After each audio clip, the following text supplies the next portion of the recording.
안녕하세요, 여러분. 오늘 들려드릴 이야기는 한 여인의 고백으로 시작합니다. 저는 올해 74, 윤정혜입니다.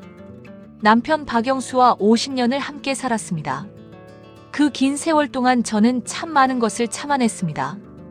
남편의 무뚝뚝함도, 생활비를 아껴 쓰라는 잔소리도, 명절 때마다 시댁 식구들 뒷바라지도 모두 제 몫이었습니다. 그래도 괜찮았습니다. 그게 제 세대 여자들이 살아온 방식이었으니까요.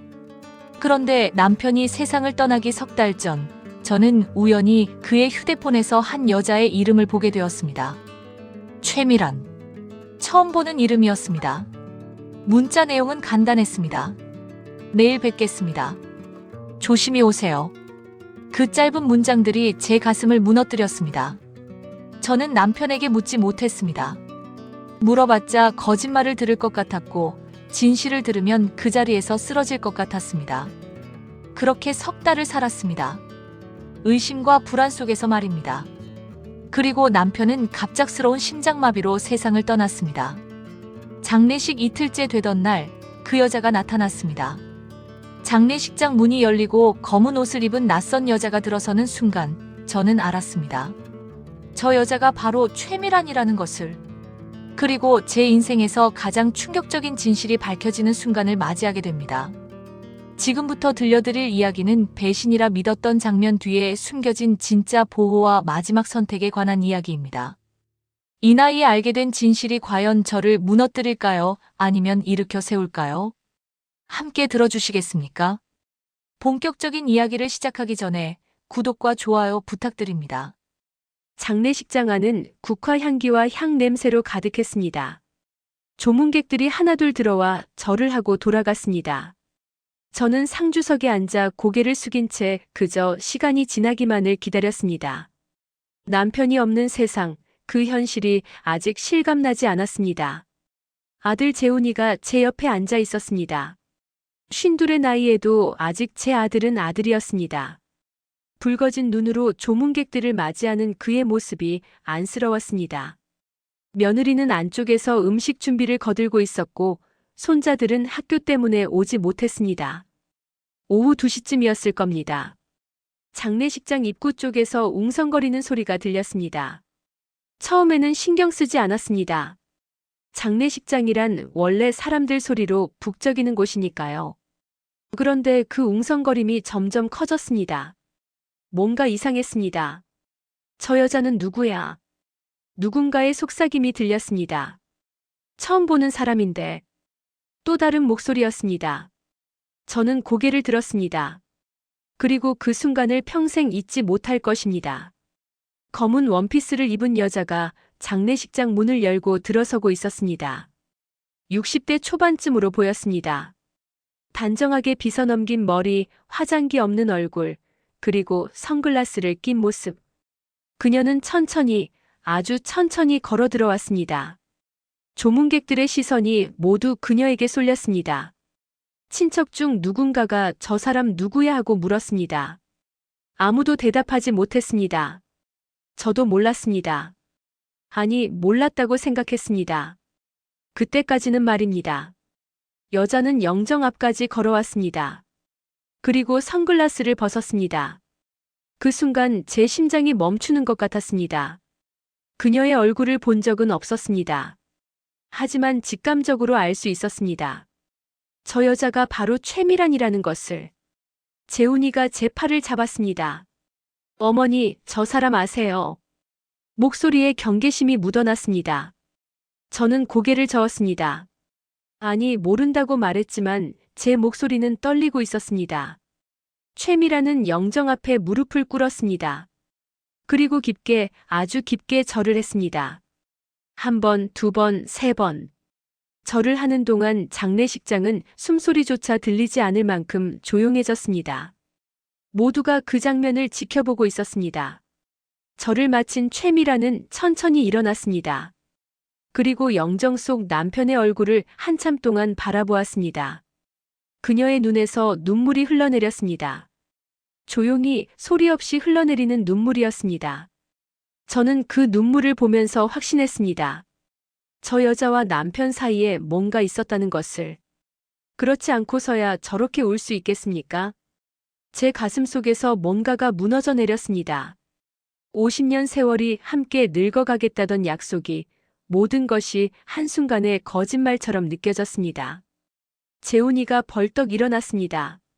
실례지만 고인과 무슨 관계십니까? 그의 목소리는 날카로웠습니다. 최미라는 천천히 고개를 돌려 재훈이를 바라보았습니다. 그리고 입을 열었습니다. 죄송합니다. 조문하러 왔습니다. 그녀의 목소리는 낮고 차분했습니다. 관계가 어떻게 되시냐고 묻는 겁니다. 재훈이가 다그쳤습니다. 최미라는 잠시 망설이는 듯 했습니다. 그리고 말했습니다. 고인과 알던 사이입니다. 그 말에 장례식장이 또다시 술렁였습니다. 알던 사이라니 대체 어떤 사이인지 구체적으로 말하지 않는 그 태도가 오히려 의심을 키웠습니다. 친척 아주머니 한 분이 제게 다가와 귓속말로 물었습니다. 정혜 씨, 저 사람 혹시 그런 사이 아니야? 무슨 사이냐고 되묻고 싶었지만 입이 떨어지지 않았습니다. 저도 알고 있었으니까요. 아주머니가 무슨 말을 하려는지. 최미라는 더 이상 아무 말도 하지 않았습니다. 그저 다시 한번 영정을 향해 고개 숙여 인사를 한 뒤 뒤쪽 빈자리에 조용히 앉았습니다. 그녀가 앉자 주변 사람들이 슬금슬금 자리를 피했습니다. 마치 전염병 환자를 대하듯이 말입니다. 저는 최미란을 똑바로 쳐다볼 수가 없었습니다. 고개를 돌릴 때마다 그녀가 시야에 들어왔고 그럴 때마다 가슴이 찢어지는 것 같았습니다. 이 나이에 남편 장례식장에서 이런 수모를 겪어야 한다니. 차라리 모르고 사는 게 나았을까요? 진실을 마주하는 것이 항상 옳은 일일까요? 재훈이는 제 옆에서 주먹을 불끈 쥐고 있었습니다. 어머니, 저 여자 쫓아내야 하는 거 아닙니까? 그가 낮은 목소리로 말했습니다. 저는 고개를 저었습니다. 장례식장에서 소란을 피우고 싶지 않았습니다. 그리고 솔직히 말하면 저도 혼란스러웠습니다. 만약 저 여자가 정말 남편의 여자였다면 왜 이렇게 당당하게 장례식장에 나타난 걸까요? 보통은 숨어서 조문하거나 아예 오지 않지 않습니까? 그런데 저 여자는 마치 당연한 권리라도 되는 것처럼 이곳에 있었습니다. 그게 저를 더 혼란스럽게 만들었습니다. 해가 기울어갈 무렵 장례식장은 조금씩 한산해졌습니다. 저녁 식사 시간이 되자 대부분의 조문객들이 돌아갔습니다. 그런데 최미라는 그 자리에 그대로 앉아 있었습니다. 움직이지도 않고 말도 하지 않은 채 그저 영정만 바라보고 있었습니다. 재훈이가 다시 그녀에게 다가갔습니다. 이제 그만 돌아가시죠. 그의 말투는 차가웠습니다. 최미라는 고개를 들었습니다. 내일 다시 오겠습니다. 그리고 모레도요. 그녀의 대답에 재훈이의 얼굴이 붉어졌습니다. 무슨 권리로 그러십니까? 재훈이가 목소리를 높였습니다. 최미라는 잠시 침묵하다가 말했습니다. 마지막 인사를 드려야 할 의무가 있어서요. 의무라고요? 재훈이가 비웃듯 말했습니다. 대체 무슨 의무 말입니까? 최미라는 대답하지 않았습니다. 그저 가방을 들고 천천히 일어났습니다. 내일 뵙겠습니다. 그 말을 남기고 그녀는 장례식장을 나갔습니다. 뒷모습이 쓸쓸해 보였습니다. 아니, 그렇게 보고 싶지 않았는데 그렇게 보였습니다. 그날 밤 저는 잠을 이룰 수 없었습니다. 최미란이라는 이름이, 그녀의 눈물이, 마지막 인사를 드려야 할 의무라는 그 말이 계속 머릿속을 맴돌았습니다. 남편은 대체 무슨 짓을 한 걸까요? 그리고 저는 이 상황을 어떻게 받아들여야 할까요? 답을 찾을 수 없었습니다. 다음 날 아침 최미라는 약속대로 다시 나타났습니다. 이번에는 전날보다 일찍 아침 8시쯤이었습니다. 여전히 검은 옷을 입고 여전히 조용한 모습이었습니다. 그녀는 영정 앞에 절을 올린 뒤 어제와 똑같은 자리에 앉았습니다. 저는 그녀를 피할 수가 없었습니다. 같은 공간에 있으면서 모른 척할 수도 없었습니다. 그래서 저는 결심했습니다. 직접 물어보기로요. 이대로 모른 채 지나갈 수는 없었습니다. 조문객이 뜸한 시간을 틈타 저는 최미란에게 다가갔습니다. 그녀는 제가 오는 것을 보고 천천히 일어났습니다. 두 사람은 서로를 바라보았습니다. 한참 동안 아무 말도 하지 못했습니다. 먼저 입을 연 것은 제였습니다. 남편과 어떤 사이셨습니까? 제 목소리는 생각보다 차분했습니다. 50년을 살아온 여자의 목소리였습니다. 더 이상 놀라거나 무너질 것 같지 않은 그저 진실을 알고 싶은 사람의 목소리였습니다. 최미라는 잠시 망설였습니다. 그녀의 눈빛이 흔들렸습니다. 말씀드리기 어렵습니다. 그녀가 대답했습니다. 어렵다는 건 무슨 뜻입니까? 숨길 게 있다는 뜻 아닙니까? 제 목소리에 날이 섰습니다. 그게 아니라 최미란이 말을 이었습니다. 지금 말씀드리면 오해를 하실 것 같아서요. 오해요. 저는 비웃음이 나왔습니다. 남편 장례식에 나타난 낯선 여자, 그것도 제가 남편 휴대폰에서 이름을 본 바로 그 여자가 오해라고 말하는 겁니까? 제 말에 최미란의 얼굴이 굳어졌습니다. 휴대폰에서 제 이름을 보셨군요. 그녀가 조용히 말했습니다. 그럼 더 설명이 필요 없겠네요. 석 달 전이었습니다. 최미란 씨. 그 이름을 보는 순간 제 세상이 무너졌습니다. 최미란은 고개를 떨고 왔습니다. 죄송합니다. 그녀가 말했습니다. 그런 식으로 아시게 될 줄은 몰랐습니다. 그런 식이라니요. 그럼 어떤 식으로 알았어야 했습니까? 제 목소리가 떨렸습니다. 저희 관계는 최미란이 입을 열었습니다. 그런데 그 순간 재훈이가 다가왔습니다. 어머니, 무슨 대화를 하시는 겁니까? 그가 최미란을 쏘아보며 말했습니다. 저 여자랑 대화하실 필요 없습니다. 아니다. 저는 재훈이를 말렸습니다. 엄마가 할 말이 있으니 잠깐만 자리를 비켜다오. 그러자 재훈이가 답답하다는 표정으로 말했습니다. 어머니, 저 여자가 누군지 모르십니까? 아버지 장례식에 뻔뻔하게 나타난. 재훈아. 제가 아들의 말을 끊었습니다. 엄마는 지금 진실을 알아야겠다. 너는 잠깐만 저쪽에 가 있거라. 재훈이는 못마땅한 표정이었지만 물러섰습니다. 하지만 멀리서 계속 저희를 지켜보고 있었습니다. 계속 말씀하시죠. 저는 최미란에게 말했습니다. 남편과 어떤 관계였는지 정확히 듣고 싶습니다. 최미란은 깊은 한숨을 쉬었습니다. 그리고 말했습니다. 지금 말씀드리면 믿지 않으실 겁니다. 믿거나 말거나 상관없습니다. 저는 단호하게 말했습니다. 그냥 사실만 말씀하세요. 최미란은 잠시 눈을 감았다가 떴습니다. 그리고 입을 열려는 순간 장례식장 안내방송이 울렸습니다. 고 박영수님 유가족분들께서는 잠시 후 상속 관련 안내가 있으니 본관 대기실로 모여주시기 바랍니다. 방송을 듣고 재훈이가 다시 다가왔습니다. 어머니, 가보셔야 할 것 같습니다. 변호사님이 오셨답니다. 저는 최미란을 바라보았습니다. 그녀도 저를 보고 있었습니다. 나중에 다시 말씀드리겠습니다. 최미란이 말했습니다. 그 눈빛에는 무언가 간절함이 있었습니다. 제발 오해하지 말아달라는 듯한 눈빛이었습니다. 저는 대답 대신 고개만 끄덕이고 대기실로 향했습니다. 마음 한편으로는 안도했습니다. 아직 진실을 들을 준비가 되지 않은 것 같았으니까요. 동시에 불안했습니다. 이 불확실한 상태가 언제까지 계속될지 알 수 없었으니까요.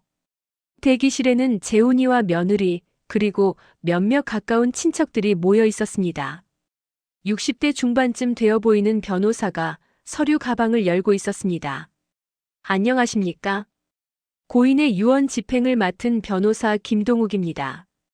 변호사는 정중하게 인사했습니다. 오늘 이렇게 모신 이유는 고 박영수님의 유언장과 상속 관련 사항을 안내해드리기 위함입니다. 그는 서류를 꺼내며 말을 이었습니다. 고인께서는 돌아가시기 6개월 전 정식으로 유언장을 작성하셨습니다. 6개월 전이라고요? 저는 놀라서 되물었습니다. 그때는 남편이 건강했을 때였습니다. 아프다는 내색도 없었고 병원에 간다는 말도 없었습니다. 그런데 유언장을 썼다니 대체 무슨 일이 있었던 걸까요? 네, 맞습니다. 변호사가 확인했습니다.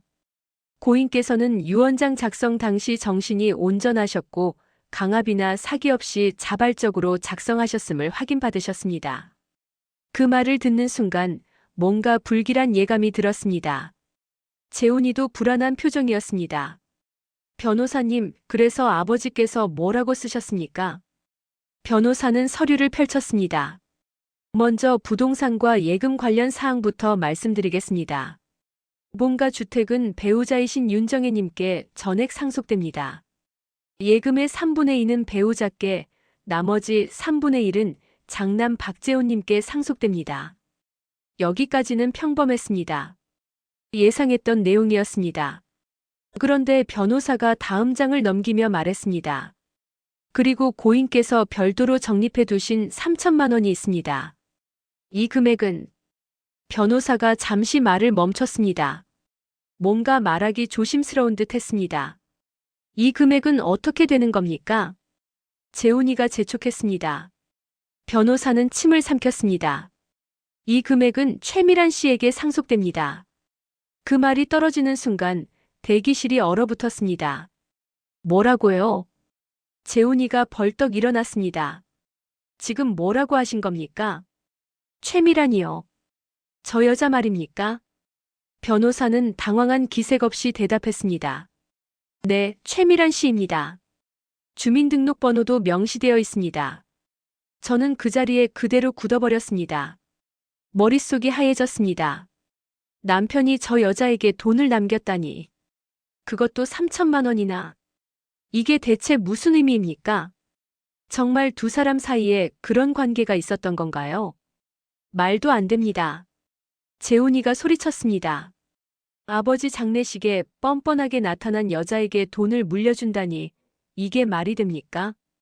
변호사님, 이 유언장 무효 아닙니까? 변호사는 고개를 저었습니다. 유언장은 법적으로 아무 문제가 없습니다. 저는 어떻게든 정신을 차리려 애썼습니다. 그리고 물었습니다. 왜입니까? 남편이 왜 그 여자에게 돈을 남긴 겁니까? 유언장에 이유가 적혀 있습니까? 변호사가 고개를 끄덕였습니다. 네, 고인께서 별도의 편지를 남기셨습니다. 그 편지를 보여주시겠습니까? 제가 물었습니다. 변호사는 난처한 표정을 지었습니다. 편지는 상속인 소개 자리에서 공개하라고 하셨습니다. 상속인 소개요. 그게 언제입니까? 내일 오전 10시 연결식 직전입니다. 변호사가 대답했습니다. 고인께서 특별히 요청하신 사항입니다. 모든 조문객이 모인 자리에서 상속인을 소개하고 그때 편지를 낭독하라고 하셨습니다. 그 말을 듣는 순간 저는 알았습니다. 내일 무언가 큰일이 벌어질 거라는 것을. 남편이 왜 굳이 그런 자리를 만들었을까요? 단순히 상속 내용을 알리기 위해서였을까요? 아니면 다른 이유가 있는 걸까요? 대기실을 나오는데 다리가 후들거렸습니다. 재훈이가 제 팔을 잡아주었습니다. 어머니, 괜찮으십니까? 괜찮지 않았습니다. 하나도 괜찮지 않았습니다. 하지만 저는 고개를 끄덕였습니다. 괜찮다고 염려 말라고 말했습니다. 장례식장으로 돌아오는 길에 최미란이 보였습니다. 여전히 그 자리에 앉아 영정을 바라보고 있었습니다. 저는 그녀를 똑바로 쳐다보았습니다. 그녀도 저를 보았습니다. 두 사람의 시선이 공중에서 마주쳤습니다. 그 눈빛 속에서 저는 무언가를 읽으려 했습니다. 죄책감일까요? 아니면 정당함일까요? 슬픔일까요? 아니면 의무감일까요? 알 수 없었습니다. 다만 한 가지는 확실했습니다. 내일이면 모든 것이 밝혀질 거라는 것. 그리고 그 진실이 저를 완전히 무너뜨릴 수도 있다는 것. 그날 밤은 제 인생에서 가장 긴 밤이었습니다.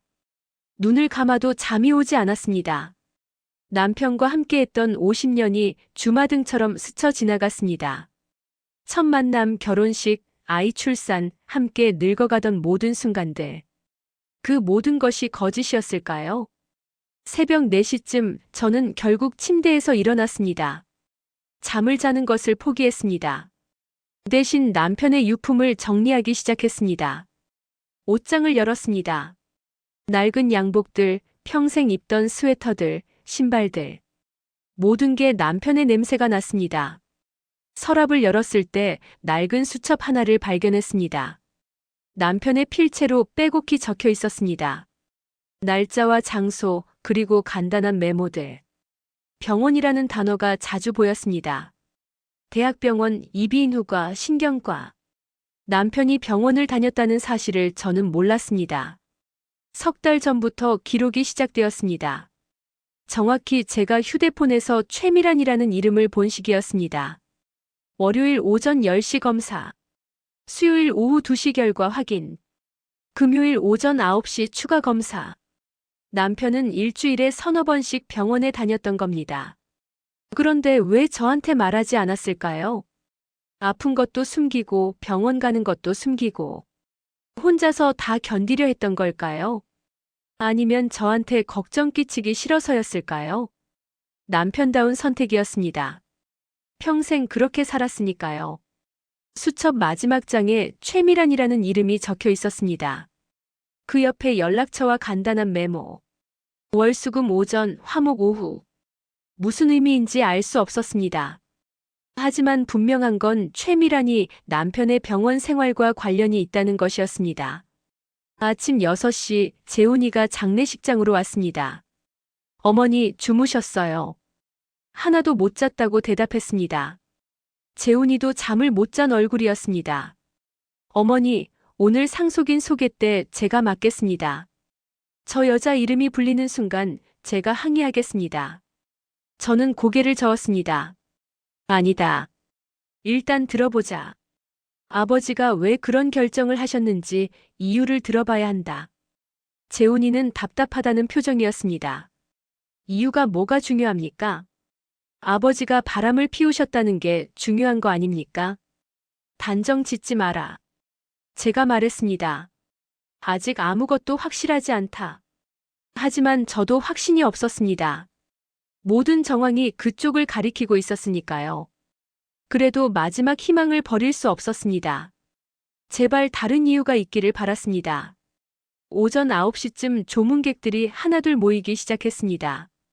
연결식은 11시였지만 상속인 소개가 10시라는 소문이 퍼졌는지 사람들이 일찍 왔습니다.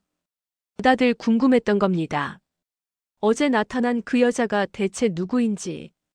최미란도 아침 일찍 왔습니다. 오늘은 더 단정한 옷차림이었습니다. 그녀는 영정에 절을 올린 뒤 맨 뒷줄 구석자리에 앉았습니다. 사람들의 시선을 피하려는 듯 했습니다.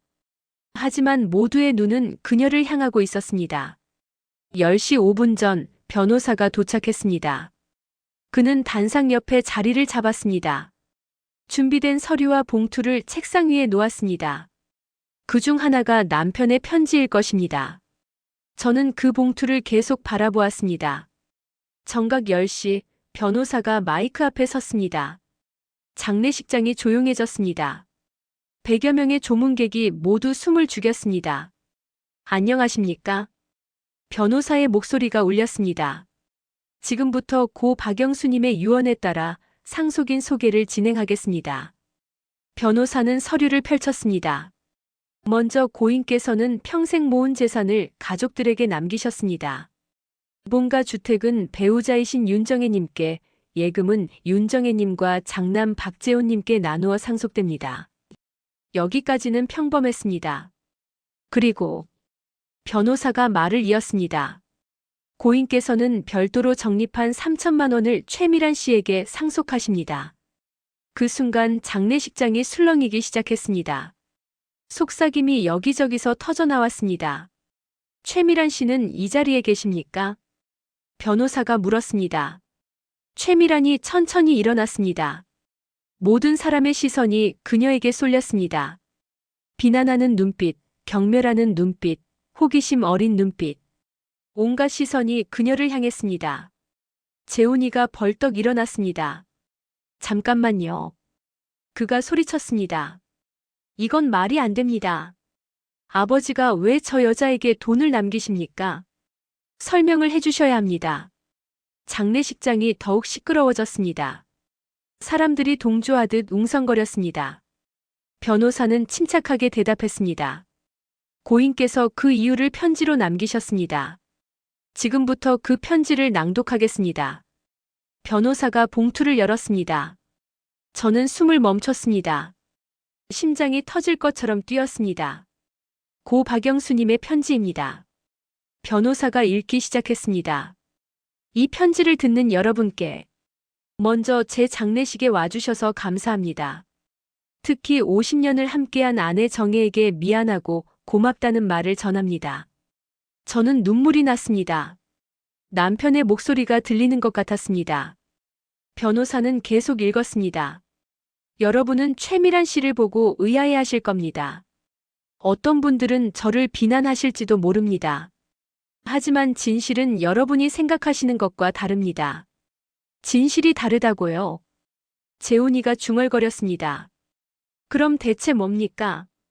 장례식장의 모든 사람이 귀를 기울였습니다.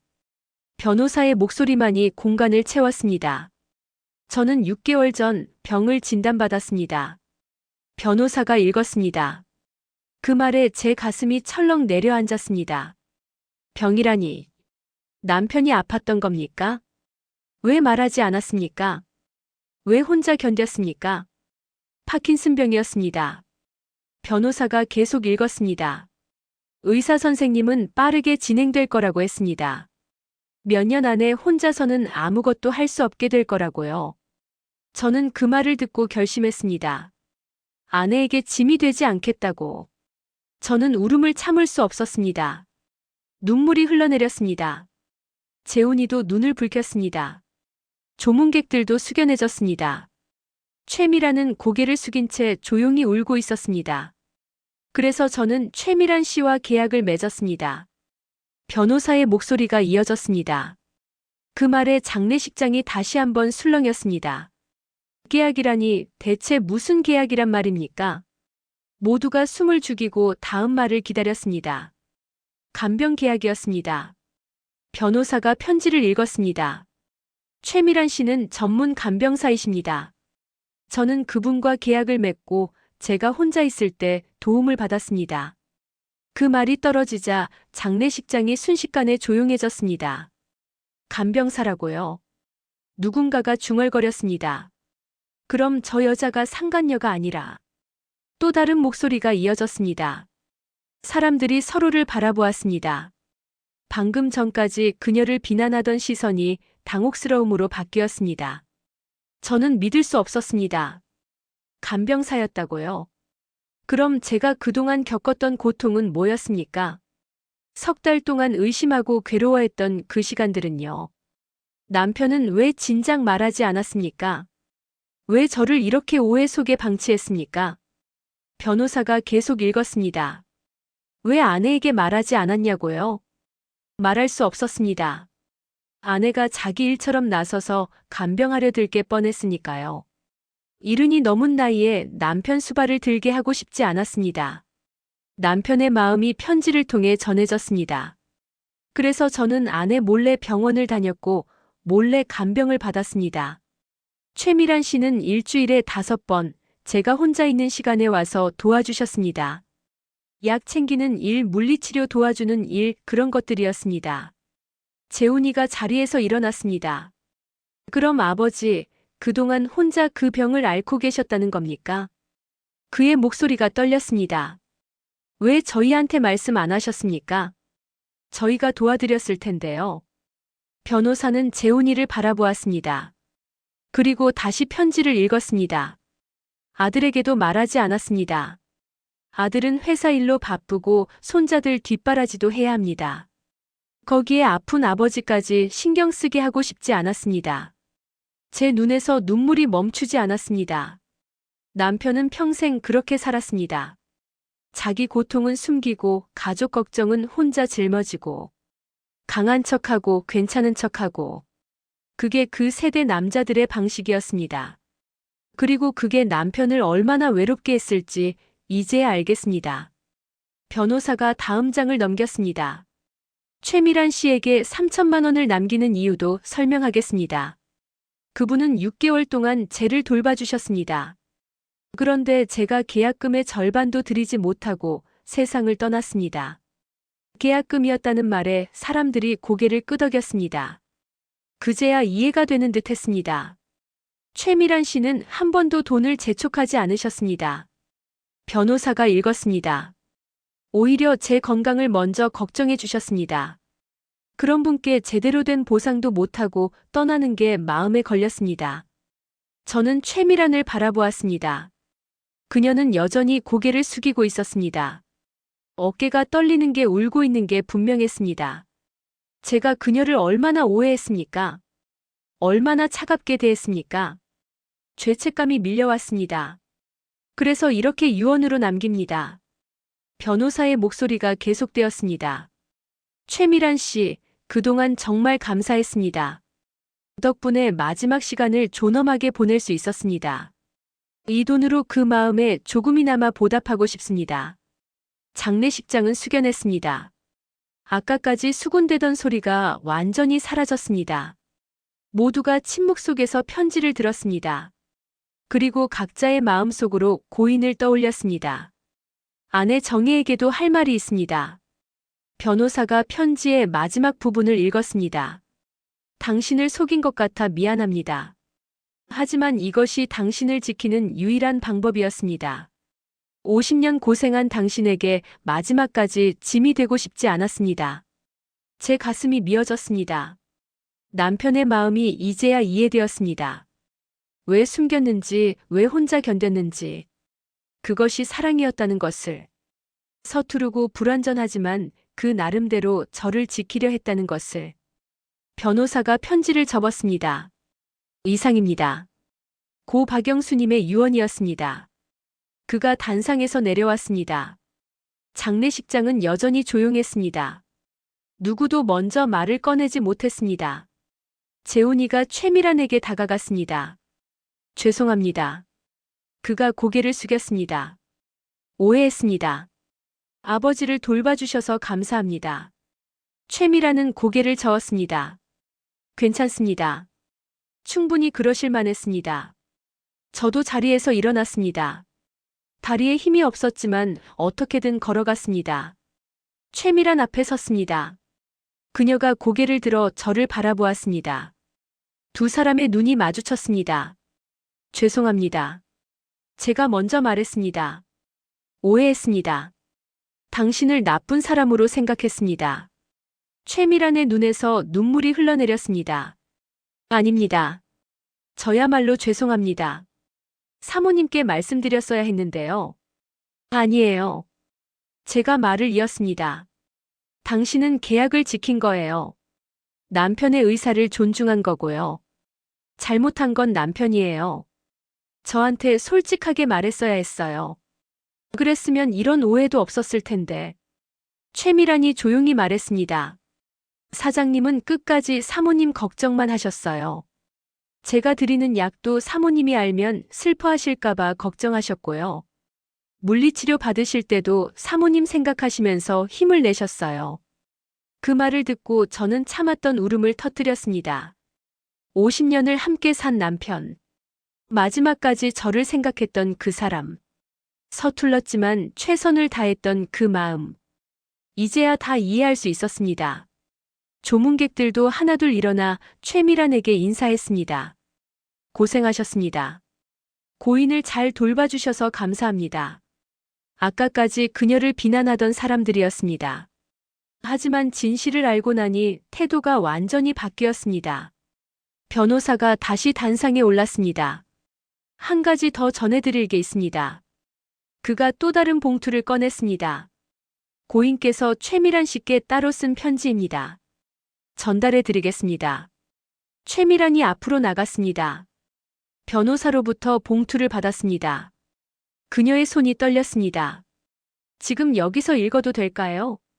최미란이 저를 바라보며 물었습니다. 저는 고개를 끄덕였습니다. 읽으세요. 최미란이 봉투를 열었습니다. 편지를 꺼내 펼쳤습니다. 그리고 떨리는 목소리로 읽기 시작했습니다. 최미란 씨께 6개월 동안 정말 감사했습니다. 당신 덕분에 존엄하게 살 수 있었습니다. 당신은 단순히 일만 한 게 아니었습니다. 제 이야기를 들어주고 힘들 때 격려해주고 포기하고 싶을 때 용기를 주셨습니다. 그게 얼마나 큰 힘이 되었는지 모릅니다. 마지막으로 부탁이 있습니다. 최미란의 목소리가 더욱 떨렸습니다. 제 아내를 좀 도와주십시오. 혼자 남겨질 아내가 걱정입니다. 가끔 들러서 안부라도 물어봐 주시면 고맙겠습니다. 그리고 아내에게 전해주십시오. 최미란이 마지막 문장을 읽었습니다. 당신을 사랑했다고. 서툴렀지만 최선을 다해 사랑했다고. 그게 제 진심이었다고요. 편지를 다 읽은 최미란은 그 자리에서 주저앉았습니다. 울음을 참지 못했습니다. 저도 더 이상 견딜 수 없었습니다. 그녀 옆에 무릎을 꿇고 함께 울었습니다. 두 여자가 한 남자의 마지막을 함께 슬퍼했습니다. 5장. 연결식이 끝나고 발인이 진행되었습니다. 남편의 관이 운구차에 실렸습니다. 50년을 함께한 사람이 영원히 떠나는 순간이었습니다. 저는 관을 붙잡고 한참을 울었습니다. 이제 정말 끝이구나. 우리의 시간이 여기서 멈추는구나. 화장터로 가는 버스 안에서 재훈이가 제 손을 잡았습니다. 어머니, 괜찮으세요? 괜찮지 않았습니다. 남편을 떠나보내는 것도 슬펐고 그동안 남편이 혼자 겪었을 고통을 생각하니 더 슬펐습니다. 최미란도 같은 버스에 탔습니다. 맨 뒷좌석에 조용히 앉아 있었습니다. 재훈이가 그녀를 돌아보며 말했습니다. 저희 차 타고 가시죠. 앞자리 비었습니다. 최미란이 고개를 저었습니다. 괜찮습니다. 여기가 편합니다. 화장터에 도착했습니다. 관이 화장로 안으로 들어갔습니다. 문이 닫혔습니다. 이제 정말로 마지막이었습니다. 다시는 남편의 얼굴을 볼 수 없다는 사실이 실감났습니다. 무릎이 꺾였습니다. 재훈이가 저를 붙잡았습니다. 2시간 뒤 유골함을 받았습니다. 그 작은 함 안에 남편의 일생이 담겨 있었습니다. 78해의 삶이 이렇게 작은 공간으로 줄어들다니. 허무했습니다. 동시에 감사했습니다. 그래도 함께할 수 있었던 50년이 있었으니까요. 납골 땅으로 향했습니다. 미리 정해둔 곳이었습니다. 남편이 생전에 직접 골랐던 자리였습니다. 햇볕이 잘 들고 조용한 곳이라고 했습니다. 남편답게 현실적인 선택이었습니다. 유골함을 봉안하고 절을 올렸습니다. 재훈이도 며느리도 친척들도 차례로 절을 했습니다. 마지막으로 최미란이 앞으로 나왔습니다. 그녀는 깊게 절을 올렸습니다. 그리고 작은 목소리로 말했습니다. 편히 쉬세요, 사장님. 고생 많으셨습니다. 그 말에 제 눈에서 또 눈물이 났습니다. 저보다 더 가까이에서 남편의 마지막을 지켜본 사람. 그녀가 있어서 남편이 덜 외로웠을 거라는 생각이 들었습니다. 모든 절차가 끝나고 사람들이 하나둘 떠났습니다. 친척들이 저를 위로했습니다. 언니 힘내요. 형부님이 하늘에서 지켜보실 거예요. 고마운 말이었지만 위로가 되지 않았습니다. 지켜보는 것보다 옆에 있어주는 게 더 필요했으니까요. 재훈이가 차로 안내했습니다. 어머니, 저희 집으로 가시죠. 당분간 같이 계세요. 저는 고개를 저었습니다. 아니다. 집에 가야겠다. 너희 아버지 냄새가 남아있는 곳으로 가고 싶구나. 그럼 제가 같이 계시다 가겠습니다. 며느리가 말했습니다. 저는 그것도 거절했습니다. 괜찮다. 혼자 있고 싶다. 정리할 시간이 필요하구나. 재훈이는 걱정스러운 얼굴이었지만 더 이상 권하지 않았습니다. 집으로 돌아오는 길에 최미란을 다시 만났습니다. 그녀도 버스 정류장에서 기다리고 있었습니다. 저를 보자 어색하게 웃었습니다. 사모님, 버스 타고 가시나요? 제가 고개를 끄덕였습니다. 같이 가시죠. 제가 말했습니다. 최미란이 놀란 표정을 지었습니다. 괜찮습니다. 버스로 갈게요. 아니에요. 저도 혼자 타기 싫어요. 같이 타요. 그녀는 잠시 망설이다 고개를 끄덕였습니다. 택시 안은 조용했습니다. 둘 다 말이 없었습니다. 무슨 말부터 해야 할지 몰랐습니다. 그저 창밖을 바라보며 각자의 생각에 잠겼습니다. 남편이라는 공통분모로 만난 두 여자였습니다. 한참 만에 제가 입을 열었습니다. 남편이 많이 힘들어했나요? 최미란이 저를 바라보았습니다. 처음엔 많이 힘들어하셨어요. 몸이 마음대로 안 되니까요. 특히 손떨림을 견디기 힘들어하셨습니다. 그랬구나. 저는 중얼거렸습니다. 그래서 수첩 글씨가 떨려 있었구나. 남편의 수첩이 떠올랐습니다. 평소와 다르게 삐뚤빼뚤한 글씨. 그게 병 때문이었다는 걸 이제야 알았습니다. 하지만 시간이 지나면서 받아들이셨어요. 최미란이 계속 말했습니다. 이제 얼마 남지 않았으니 후회 없이 살자고 하셨어요. 그래서 매일 사모님 사진을 보셨습니다. 젊었을 때 사진이요. 제 사진을요. 저는 놀라서 물었습니다. 최미란이 고개를 끄덕였습니다. 지갑에 넣고 다니셨어요. 가끔 꺼내서 보시면서 웃으셨습니다. 참 예뻤다고 이 사람 때문에 고생 많이 했다고 그러셨어요. 눈물이 또 났습니다. 남편이 저를 그렇게 생각했다니. 평생 사랑한다는 말 한마디 없이 살았는데 속마음은 그랬다니. 왜 진작 말하지 않았을까요? 왜 그렇게 서툴렀을까요? 사모님 얘기 많이 하셨어요. 최미란의 목소리가 부드러웠습니다. 결혼 첫날 얘기도 하시고 아드님 낳았을 때 얘기도 하시고 힘들었던 시절 함께 버텨준 게 고맙다고 그게 힘이 됐다고요. 고마웠다고요. 제가 되물었습니다. 평생 한 번도 그런 말 안 했는데. 최미란이 작게 웃었습니다. 사모님 앞에서는 못하셨나 봐요. 부끄러우셨겠죠. 그 세대 남자분들이 다 그러시잖아요. 맞는 말이었습니다. 남편 세대 남자들은 사랑한다, 고맙다, 미안하다 같은 말을 입에 담지 못했습니다. 그게 약한 모습이라고 배웠으니까요. 그래서 마음을 담지 못한 채 살았습니다. 그리고 후회하며 떠났습니다. 택시가 집 앞에 도착했습니다. 최미란이 내리려다 말고 물었습니다. 사모님 정말 괜찮으세요? 혼자 계셔도 되겠어요. 저는 고개를 끄덕였습니다. 괜찮아요. 이제 혼자 있는 것도 익숙해져야죠. 그래도 최미란이 망설였습니다. 제 연락처 드릴게요. 뭐 필요하신 거 있으면 언제든 연락 주세요. 사장님이 부탁하셨으니까요. 사모님 좀 돌봐달라고요.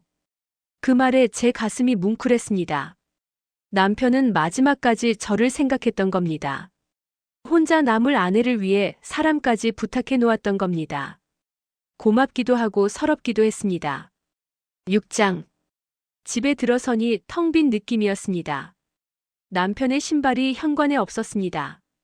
거실 소파에 앉아있던 모습도 보이지 않았습니다. 부엌에서 들리던 신문 넘기는 소리도 없었습니다. 이제 정말로 혼자였습니다. 침대에 누웠습니다. 남편이 누워있던 자리가 차가웠습니다. 베개에서 남편 냄새가 났습니다. 베개를 안고 한참을 울었습니다. 이렇게 보내야 하는구나. 50년을 함께한 사람을 이렇게 보내는구나. 다음 날 아침 일어나니 여전히 현실이었습니다. 남편이 없는 집, 혼자 먹는 아침, 말을 걸 사람이 없는 하루. 이게 앞으로 제 일상이 될 것입니다. 받아들여야 했습니다. 하지만 쉽지 않았습니다. 남편 옷을 정리하기 시작했습니다. 입던 옷들, 신던 신발들, 쓰던 물건들. 하나하나가 추억이었습니다. 버리기가 쉽지 않았습니다. 그래도 정리해야 했습니다. 계속 붙잡고 있을 수는 없으니까요. 서랍 깊숙한 곳에서 낡은 앨범을 발견했습니다. 결혼 사진이 있었습니다. 25살의 제 모습과 29의 남편 모습. 둘 다 너무 젊었습니다. 그때는 미래가 이렇게 될 줄 몰랐습니다. 다음 장을 넘기니 아이를 안고 있는 사진이 나왔습니다. 재훈이가 갓 태어났을 때였습니다. 남편이 아이를 조심스럽게 안고 있었습니다. 어색하지만 행복해 보이는 얼굴이었습니다. 아버지가 된 남자의 얼굴이었습니다. 마지막 페이지에는 최근 사진이 있었습니다. 작년 결혼 기념일에 찍은 사진이었습니다. 늙은 두 사람이 나란히 앉아 있었습니다. 주름진 얼굴이지만 웃고 있었습니다. 50년을 함께한 사람들이었습니다. 문득 궁금해졌습니다. 남편이 최미란에게 보여줬다던 제 사진은 어떤 건지. 젊었을 때 사진이라고 했는데 남편 지갑을 찾아봤습니다. 유품으로 돌려받은 지갑 안에 사진이 있었습니다. 25살 때 제 모습이었습니다. 결혼하기 전에 찍은 증명사진이었습니다. 남편이 평생 이 사진을 갖고 다녔다는 걸 이제야 알았습니다. 그리고 마지막 순간까지 이 사진을 보며 저를 생각했다니. 전화벨이 울렸습니다. 재훈이었습니다. 어머니, 괜찮으세요? 밥은 드셨어요? 걱정하는 목소리였습니다. 괜찮다. 잘 먹고 있다. 거짓말이었습니다. 아침도 거르고 점심도 제대로 못 먹었습니다. 입맛이 없었습니다. 저녁에 최미란한테서 문자가 왔습니다. 사모님, 저녁 드셨어요? 혹시 필요하신 거 있으면 말씀하세요. 짧은 문자였지만 따뜻했습니다. 남편이 부탁한 대로 저를 챙기는 거겠죠. 고마웠습니다. 답장을 보냈습니다. 잘 먹었어요. 걱정 마세요. 또 거짓말이었습니다. 하지만 걱정 끼치고 싶지 않았습니다. 남편처럼 혼자 견디는 게 익숙했습니다. 그게 제 세대 여자들의 방식이었으니까요. 밤이 되었습니다. 가장 힘든 시간이었습니다. 낮에는 정리할 것도 있고 할 일도 있었지만 밤에는 아무것도 없었습니다. 그저 텅 빈 침대와 텅 빈 마음만 있었습니다. 잠이 오지 않았습니다. 눈을 감으면 남편 생각이 났습니다. 혼자 병원 다니던 모습, 혼자 약 먹던 모습, 혼자 고통 견디던 모습. 왜 저한테 말하지 않았을까? 함께 견뎠으면 덜 힘들었을 텐데. 하지만 이제는 이해했습니다. 남편은 저를 지키려 했던 겁니다. 서툰 방식이었지만 그게 남편이 할 수 있는 최선이었습니다. 저한테 짐 지우기 싫어서, 저를 자유롭게 해주고 싶어서 혼자 견뎠던 겁니다. 며칠이 지났습니다. 재훈이가 자주 들렀습니다.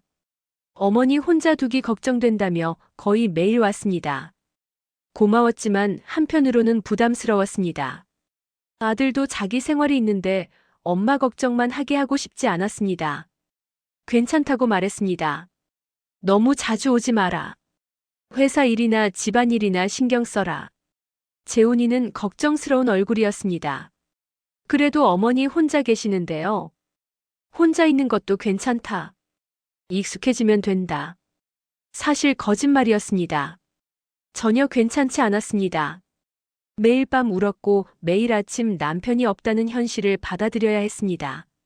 하지만 아들한테 그런 모습 보이고 싶지 않았습니다. 엄마는 강해야 했으니까요. 어느 날 최미란이 찾아왔습니다. 손에 반찬통을 들고 왔습니다. 사모님 밥 잘 드시라고 몇 가지 해왔어요. 사장님이 좋아하시던 반찬이에요. 한번 드셔보세요. 들어오라고 했습니다. 최미란은 조심스럽게 집 안으로 들어왔습니다. 반찬을 냉장고에 넣으면서 말했습니다. 사모님 집에 먹을 게 별로 없으시네요. 장 좀 봐드릴까요? 괜찮다고 했습니다. 혼자 살면 많이 안 먹게 되더라. 최미란이 걱정스러운 눈으로 저를 바라보았습니다. 많이 마르신 것 같아요. 식사는 꼭 챙겨 드셔야 해요. 사장님이 걱정하실 거예요. 남편 얘기에 가슴이 뭉클했습니다. 그래, 남편이 걱정할 거다. 하늘에서 보고 있을 테니까. 제대로 먹지도 않는 아내를 보면 속상해할 거다. 그 생각을 하니 밥을 먹어야겠다는 생각이 들었습니다. 최미란과 함께 차를 마셨습니다. 오랜만에 누군가와 마주 앉았습니다. 이야기를 나눴습니다. 남편 얘기, 지난 시간들 얘기, 앞으로의 일들 얘기. 조금씩 마음이 풀렸습니다. 가끔 들러도 될까요? 최미란이 조심스럽게 물었습니다. 사장님이 부탁하신 것도 있고 저도 사모님이 걱정돼서요. 저는 고개를 끄덕였습니다. 고맙다. 가끔 들러다오. 혼자 있으면 외롭더라. 최미란이 돌아간 뒤 그녀가 해온 반찬으로 저녁을 먹었습니다. 남편이 좋아하던 맛이었습니다. 최미란이 남편 취향을 잘 알고 있었습니다. 6개월 동안 함께하면서 많은 걸 배웠겠죠. 밥을 먹으면서 생각했습니다. 남편은 마지막까지 잘 준비했구나. 혼자 남을 아내를 위해 사람을 연결해주고 경제적인 부분도 정리하고 할 말도 다 남기고 서툴렀지만 최선을 다했구나.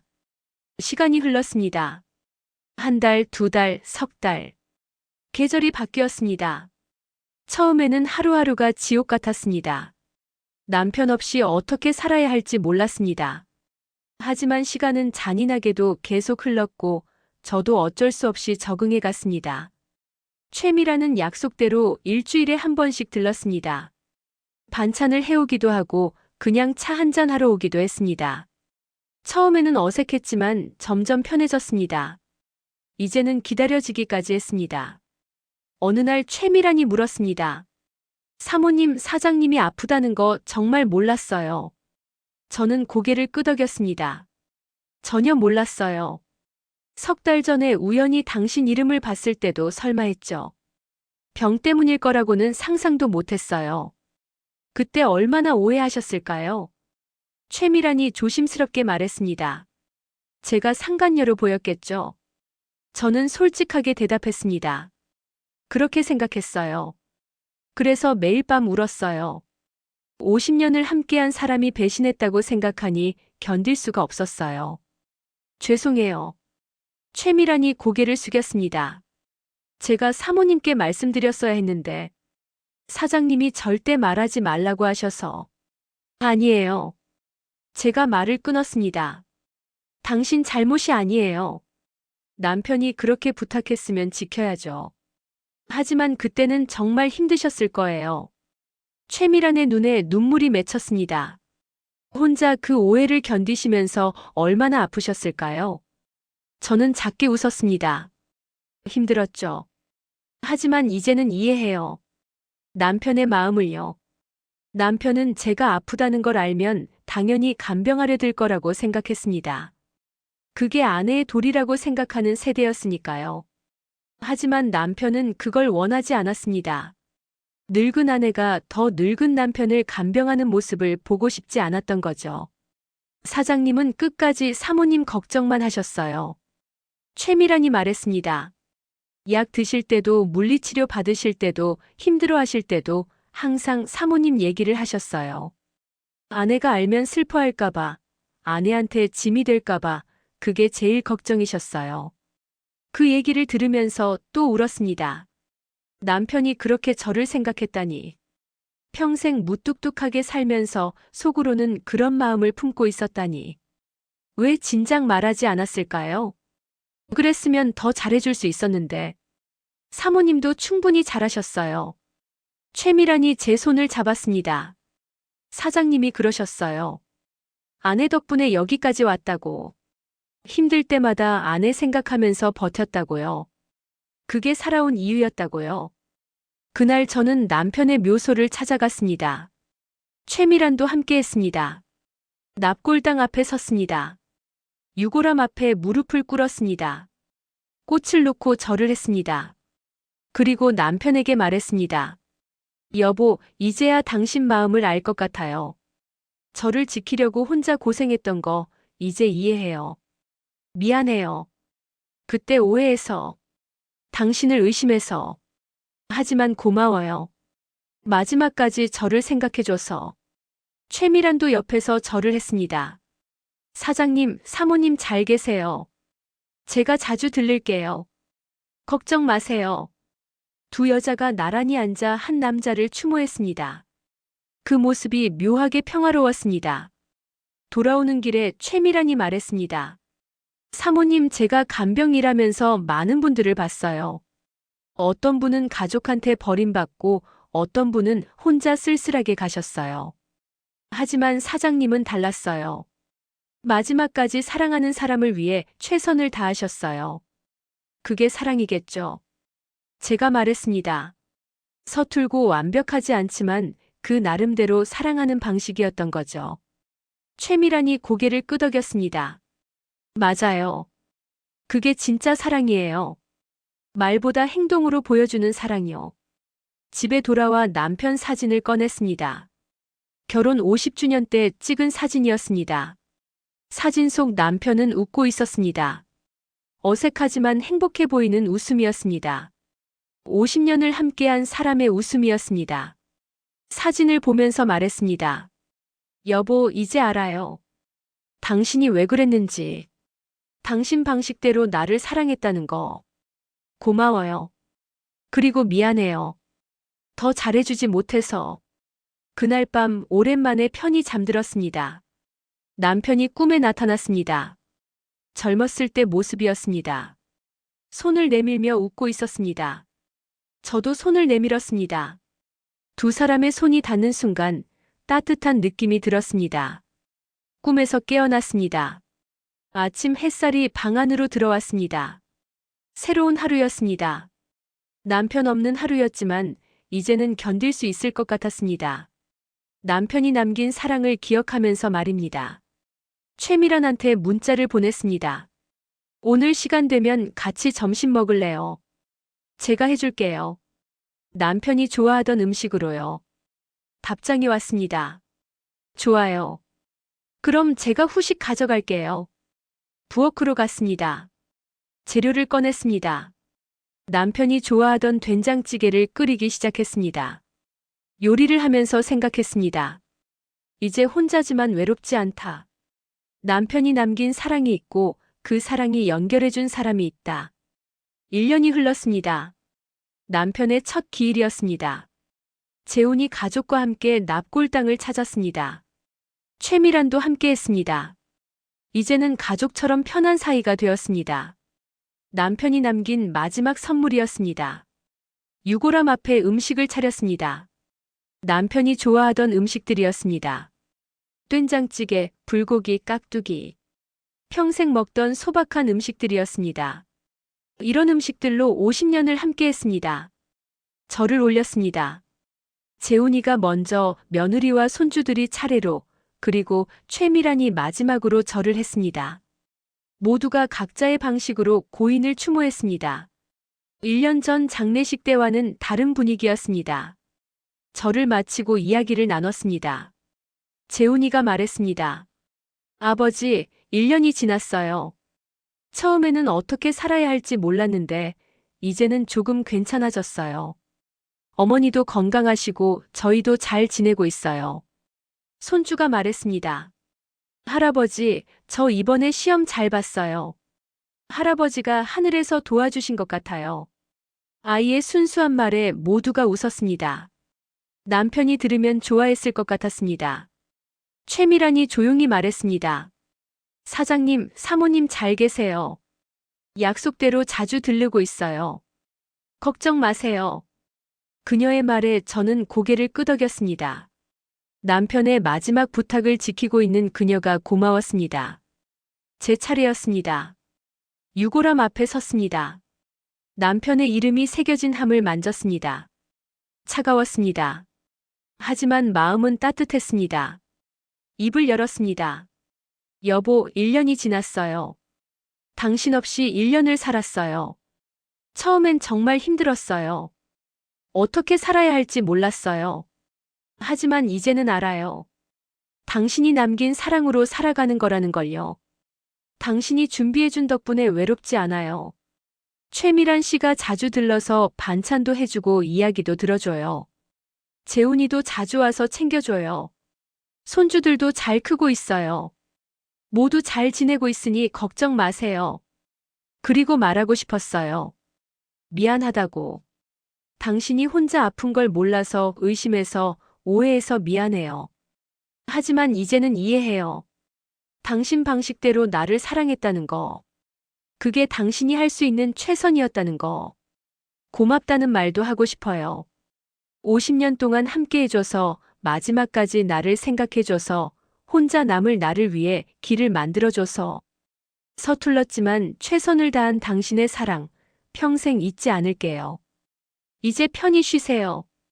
더 이상 아프지 말고 힘들지 말고 편히 쉬세요. 나도 여기서 잘 살아갈게요. 당신이 남긴 사랑 잊지 않고 살아갈게요. 그러니 하늘에서 지켜봐 주세요. 말을 마치고 눈물을 닦았습니다. 슬픈 눈물이 아니었습니다. 감사의 눈물이었습니다. 50년을 함께할 수 있었던 것에 대한 감사, 마지막까지 사랑받았다는 것에 대한 감사였습니다. 집으로 돌아오는 길 재훈이가 물었습니다. 어머니, 이제 괜찮으세요? 저는 고개를 끄덕였습니다. 괜찮다. 아니, 괜찮아질 거다. 시간이 지나면 더 괜찮아질 거야. 최미란이 우리 집까지 함께 왔습니다. 제가 준비한 음식으로 함께 저녁을 먹었습니다. 재훈이 가족과 최미란, 그리고 저. 남편이 연결해준 사람들이었습니다. 이상한 조합이었지만 편안했습니다. 식사 후 최미란과 단둘이 차를 마셨습니다. 재훈이 가족은 먼저 돌아갔습니다. 조용한 시간이었습니다. 최미란이 조심스럽게 물었습니다. 사모님 정말 괜찮으세요? 괜찮아요. 제가 대답했습니다. 처음보다 훨씬 나아졌어요. 당신 덕분이에요. 자주 들러줘서 말벗이 돼줘서 고마워요. 최미란이 고개를 저었습니다. 아니에요. 저야말로 감사해요. 사모님이 받아주셔서요. 처음엔 어색했죠. 제가 말했습니다. 남편을 사이에 둔 두 여자잖아요. 하지만 이제는 달라요. 당신은 남편이 남긴 마지막 선물 같아요.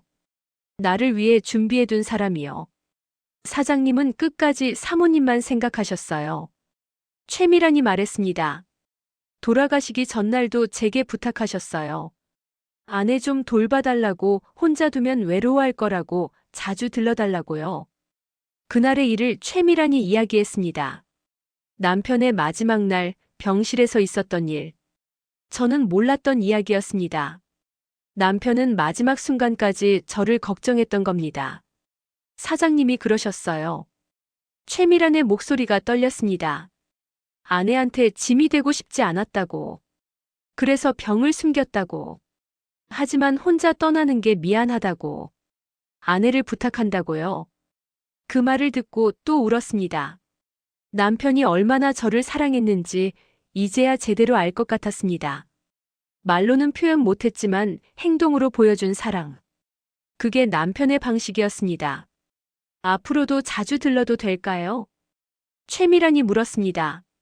사장님과의 약속이기도 하고 저도 사모님이 좋아서요. 저는 그녀의 손을 잡았습니다. 그럼요. 자주 와요. 이제 당신은 내 가족이에요. 그날 밤 남편의 편지를 다시 읽었습니다. 유언장과 함께 보관해 두었던 편지였습니다. 여러 번 읽었지만 읽을 때마다 새로웠습니다. 남편의 마음이 고스란히 담겨 있었습니다. 마지막 문장을 소리내어 읽었습니다. 당신을 사랑했습니다. 서툴렀지만 최선을 다해 사랑했습니다. 그게 제 진심이었습니다. 편지를 가슴에 안았습니다. 남편의 온기가 느껴지는 것 같았습니다. 창밖을 바라보았습니다. 별이 빛나고 있었습니다. 저 별 중 하나가 남편일까? 저를 지켜보고 있을까? 미소가 지어졌습니다. 분명 지켜보고 있을 겁니다. 그리고 안심하고 있겠죠. 일기장을 꺼내 적었습니다. 오늘은 당신의 첫 기일이었어요. 슬프기보다는 감사했어요. 함께했던 시간, 남겨준 사랑, 모든 게 고마웠어요. 이제 잘 살아갈게요. 당신이 원했던 대로요. 일기장을 덮고 불을 껐습니다. 어둠 속에서 남편의 목소리가 들리는 것 같았습니다. 잘 지내, 여보. 힘내. 사랑해. 그 목소리에 답했습니다. 나도 사랑해요. 당신답게 사랑해줘서 고마워요. 그렇게 하루가 저물었습니다. 남편 없는 1년 그리고 앞으로 올 많은 날들. 이제는 혼자가 아닙니다. 남편이 남긴 사랑이 있고 그 사랑이 만든 인연들이 있습니다. 그것으로 충분합니다. 다음 날 아침 창문을 열었습니다. 따뜻한 햇살이 들어왔습니다. 새로운 하루가 시작되었습니다. 남편이 바라던 대로 저는 오늘도 잘 살아갈 것입니다. 그 사랑을 기억하면서 말입니다.